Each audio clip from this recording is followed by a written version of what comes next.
Buenos días y bendiciones. Y como siempre deseo que la palabra de hoy pueda ser de mucha bendición para tu vida. Amén. Bueno, continuamos en Hechos capítulo 4, versículo 1 al 12. En la versión que voy a leer es la NTV. Y dice: mientras Pedro y Juan le hablaban a la gente, se vieron enfrentados por los sacerdotes, el capitán de la guardia del templo y algunos de los saduceos.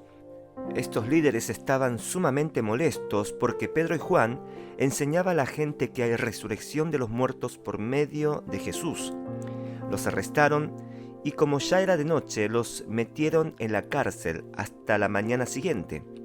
Pero muchos de los que habían oído el mensaje lo creyeron, así que el número de creyentes ascendió en un total aproximado de 5.000 hombres, sin contar a las mujeres y a los niños. Al día siguiente el concilio, integrado por todos los gobernantes, ancianos y maestros de la ley religiosa, se reunieron en Jerusalén. El sumo sacerdote, Anás, estaba presente junto con Caifás, Juan, Alejandro y otros parientes del sumo sacerdote. Hicieron entrar a los dos discípulos y les preguntaron ¿con qué poder o en nombre de quién han hecho esto? Entonces Pedro, lleno del Espíritu Santo, les dijo: gobernantes y ancianos de nuestro pueblo, ¿nos interrogan hoy por haber hecho una buena obra en un inválido? ¿Quieren saber cómo fue sanado? Déjenme decirles claramente, tanto a ustedes como a todo el pueblo de Israel, que fue sanado por el poderoso nombre de Jesucristo de Nazaret, el hombre a quien ustedes crucificaron, pero a quien Dios levantó de los muertos, pues es Jesús a quien se refieren las Escrituras cuando dicen: la piedra que ustedes, los constructores, rechazaron ahora se ha convertido en la piedra principal. En ningún otro hay salvación. Dios no ha dado ningún otro nombre bajo el cielo mediante el cual podamos ser salvos. Palabra de Dios. Amén y amén. El título de hoy es Jesucristo, el único camino. El contexto de este pasaje empieza en Hechos capítulo 3, versículo 1 al 10, donde Pedro y Juan fueron al templo a las 3 de la tarde para orar. Y allí encontraron un hombre que había sido cojo de nacimiento, donde todos los días lo ponían junto a la puerta del templo, para que pudiera pedir limosna a la gente que iba entrando al templo. Cuando el hombre vio que Pedro y Juan estaban por entrar, claro, pensó que le darían limosna. Pero en vez de recibir limosna, Pedro dijo: ni tengo plata ni oro, mas lo que tengo te doy.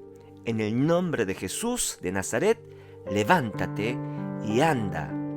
Pedro le ayudó a levantarse y el hombre entró con ellos en el templo, andando y saltando y alabando a Dios. Al ver esto, la gente quedó tan asombrada que comenzaron a correr tras ellos. Pedro y Juan comenzaron a predicar y el número de creyentes fueron aproximadamente 5.000 hombres, sin contar a las mujeres y a los niños. Era algo tremendo lo que estaba viviendo Pedro y Juan. Un cojo de nacimiento es sanado por la obra del Espíritu Santo. Pedro se levanta a predicar y aumentaron como 5.000 creyentes en una sola predicación. Dígame si esto no es un avivamiento. Pero debemos recordar que cuando viene un avivamiento, cuando hacemos la voluntad del Padre, cuando eres usado por Dios, cuando quieres obedecer la palabra de Dios, recuerda que también se levantan contra ti ataques, guerras espirituales, obstáculos y persecución. Miren lo que dice en el versículo 1 y 3. Mientras Pedro y Juan le hablaban a la gente, se vieron enfrentados por los sacerdotes, el capitán de la guardia del templo y algunos de los saduceos. Estos líderes estaban sumamente molestos porque Pedro y Juan enseñaban a la gente que hay resurrección de los muertos por medio de Jesús. Los arrestaron y como ya era de noche, los metieron en la cárcel hasta la mañana siguiente. Podríamos decir que Pedro y Juan estaban haciendo la voluntad de Dios, de predicar el Evangelio. ¿Y cómo terminaron? Arrestados por los líderes religiosos y terminaron en la cárcel.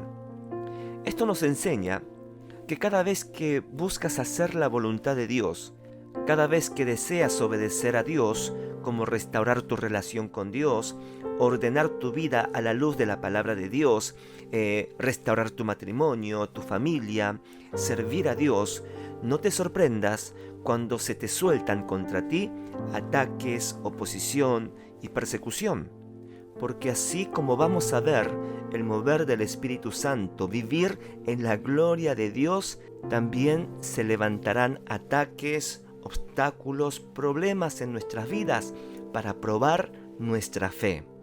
Por eso no te rindas, no abandones, sigue avanzando, porque cuando tú estás dispuesto a hacer la voluntad de Dios, de obedecer a Dios y se te sueltan problemas, ataques, eso evidencia que estás en el camino correcto y estás a punto de ver la gloria de Dios sobre tu vida. ¿Cuánto dicen amén?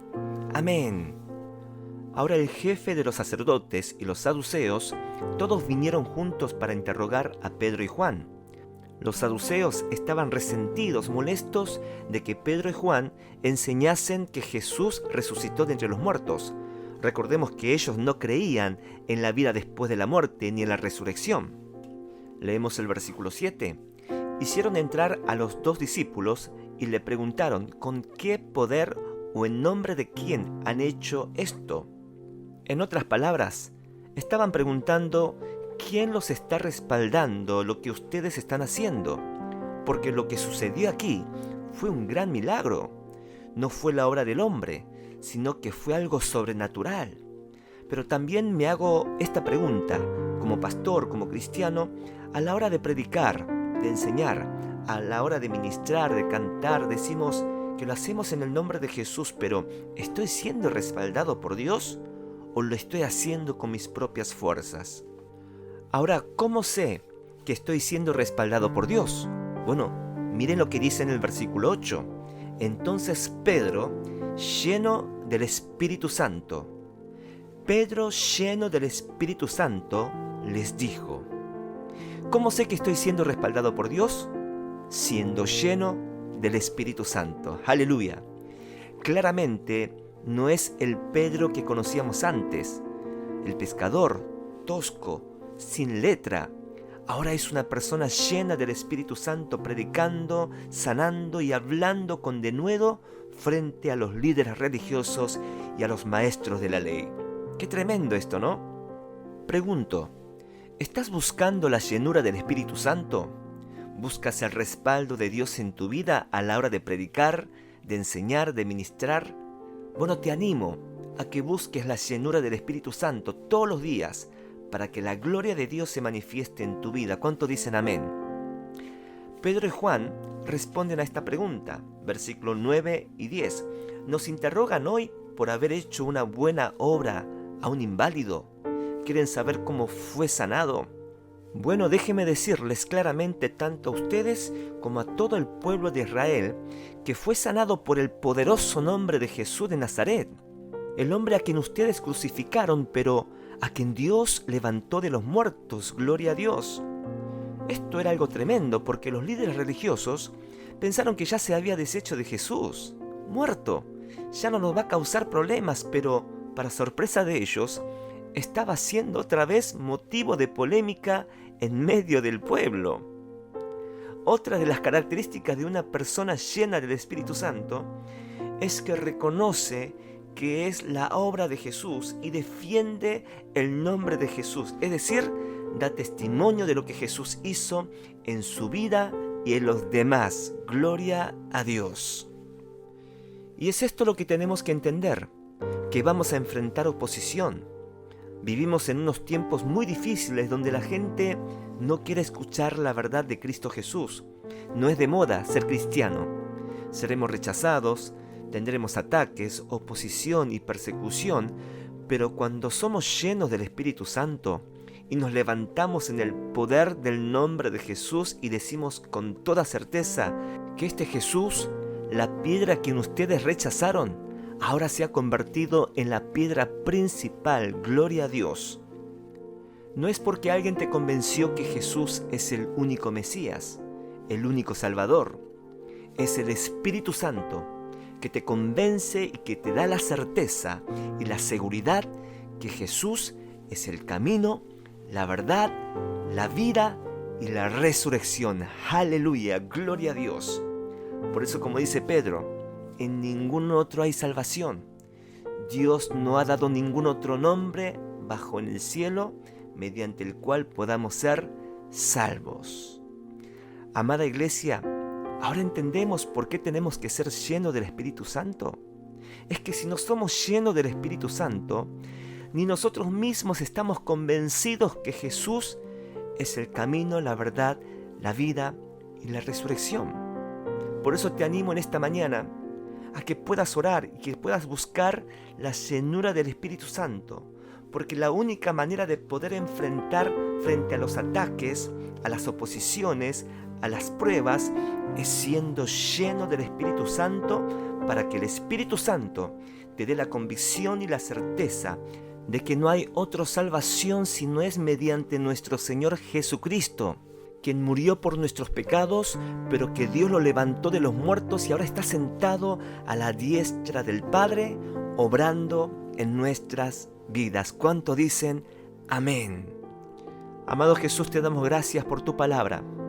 Sentimos la necesidad de buscar la llenura del Espíritu Santo, ser llenos del Espíritu Santo, porque cada vez que deseamos hacer tu voluntad, cada vez que deseamos obedecer tu palabra, Señor, también sabemos que se levantan problemas, dificultades, obstáculos, donde nuestra fe va a ser tambaleada y probada. Pero por eso, Señor, necesitamos ser llenos del Espíritu Santo. Te pedimos, Señor, que nos motives a buscar en esta mañana la llenura del Espíritu Santo para poder ser parte del plan de salvación, para poder ser usados por ti, no con nuestras propias fuerzas humanas, sino que claramente se evidencie el poder de Dios, el poder del Espíritu Santo a través de nuestras vidas. Bendice a cada oyente de este devocional en el nombre de Jesús. Oramos amén y amén.